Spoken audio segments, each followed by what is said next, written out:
ಕನ್ನಡದ ಹಲವು ನಟ-ನಟಿಯರು ತಮ್ಮ ನೈಜ ನಟನೆಯ ಮೂಲಕ ಪ್ರೇಕ್ಷಕರ ಮನಗೆದ್ದಿದ್ದಾರೆ.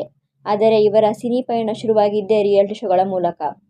ಈ ರೀತಿ ರಿಯಾಲಿಟಿ ಶೋಗಳ ಮೂಲಕ ತಮ್ಮ ಸಿನಿ ಕೆರಿಯರನ್ನು ಆರಂಭಿಸಿದ ಕೆಲವು ನಟ-ನಟಿಯರ ಬಗ್ಗೆ ಈ ವಿಡಿಯೋದಲ್ಲಿ ನಾನು ನಿಮಗೆ ಮಾಹಿತಿಯನ್ನು ನೀಡ್ತೀನಿ. ಅದಕ್ಕೂ ಮುಂಚೆ ನೀವಿನ್ನೂ ನನ್ನ ಚಾನಲ್ಗೆ ಸಬ್ಸ್ಕ್ರೈಬ್ ಆಗಿಲ್ಲ ಅಂದರೆ ದಯವಿಟ್ಟು ಸಬ್ಸ್ಕ್ರೈಬ್ ಮಾಡ್ಕೊಳ್ಳಿ. ಬನ್ನಿ ವಿಡಿಯೋ ಶುರು ಮಾಡೋಣ. ಅನುಪಮಾ ಗೌಡ. ಅನುಪಮಾ ಗೌಡ ಕಸ್ತೂರಿ ವಾಹಿನಿಯಲ್ಲಿ ಪ್ರಸಾರವಾಗುತ್ತಿದ್ದ ಹಳ್ಳಿ ದುನಿಯಾ ಎಂಬ ರಿಯಾಲಿಟಿ ಶೋ ಮೂಲಕ ಕಿರುತೆರೆಗೆ ಕಾಲಿಟ್ಟರು. ನಂತರ ಚೀಸೋ ಸಾವಿತ್ರಿ ಧಾರಾವಾಹಿಯಲ್ಲಿ ನಟಿಸುವ ಅವಕಾಶ ಪಡೆದು ಇವರು ಮುಂದೆ ಅಕ್ಕ ಧಾರಾವಾಹಿಯಲ್ಲಿ ದ್ವಿಪಾತ್ರದಲ್ಲಿ ನಟಿಸಿ ಪ್ರೇಕ್ಷಕರ ಮನಗೆದ್ದರು. ನಂತರ ಸಿನಿಮಾಗಳತ್ತ ಮುಖ ಮಾಡಿ ಅಲ್ಲೂ ಸೈನಿಸಿಕೊಂಡರು. ಚಂದನ್.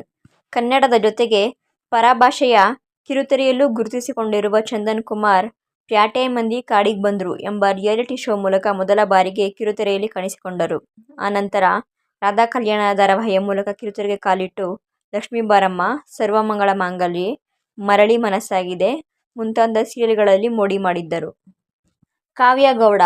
ನಟಿ ಕಾವ್ಯ ಗೌಡ ಅವರು ಸ್ಟಾರ್ ಸುವರ್ಣ ವಾಹಿನಿಯಲ್ಲಿ ಪ್ರಸಾರವಾಗುತ್ತಿದ್ದ ಪ್ಯಾಟೆ ಮಂದಿ ಕಾಡಿಗ್ ಬಂದ್ರು ಎಂಬ ರಿಯಾಲಿಟಿ ಶೋ ಮೂಲಕ ಮೊದಲ ಬಾರಿಗೆ ಕಿರುಪರದೆಯಲ್ಲಿ ಕಾಣಿಸಿಕೊಂಡರು. ಆನಂತರ ಮೀರಾ ಮಾಧವ ಧಾರಾವಾಹಿಯ ಮೀರಾಳಾಗಿ, ನಂತರ ಗಾಂಧಾರಿ ಸೀರಿಯಲ್ನಲ್ಲಿ ದೃಷ್ಟಿ ಹಾಗೂ ದೀಪ್ತಿ ಎಂಬ ದ್ವಿಪಾತ್ರದಲ್ಲಿ ಕಾಣಿಸಿಕೊಂಡರು. ಕೊನೆಯದಾಗಿ ರಾಧಾರಮಣ ಧಾರಾವಾಹಿಯಲ್ಲಿ ನಟಿಸಿದ ಕಾವ್ಯ ಸದ್ಯ ನಟನೆಯಿಂದ ಅಂತರ ಕಾಯ್ದುಕೊಂಡಿದ್ದಾರೆ.